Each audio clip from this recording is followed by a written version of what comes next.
السلام علیکم ورحمۃ اللہ وبرکاتہ۔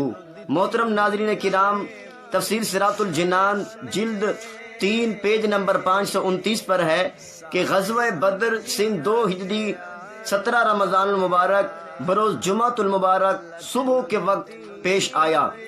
محترم ناظرین کرام، اس میدان کو بدر اس لیے کہتے ہیں، اس میں 2 قول ہیں۔ ایک قول یہ ہے کہ وہاں جو میدان تھا اس میدان کے اندر ہی ایک کنواں تھا، جس کنویں کا پانی اتنا شستہ اور واضح تھا، صاف اور شفاف تھا کہ رات کو جب چاند طلوع ہوتا تو اس کنویں کے اندر بالکل واضح نظر آیا کرتا تھا۔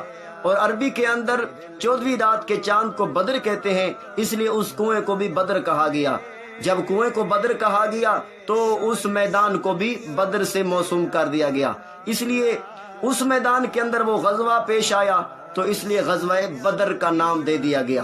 دوسرا قول اس میں یہ ہے کہ وہاں ایک بستی تھی، اس بستی کا نام بدر تھا، وہ اس لیے کہ وہاں اس بستی کی بنیاد رکھنے والے شخص کا نام بدر بن حارث تھا، اسی کے نام سے اس بستی کو موسوم کیا گیا، بدر کہا گیا، لہذا وہیں پہ وہ جنگ پیش آئی، اس لیے اس جنگ کو بھی غزوہ بدر کہا گیا۔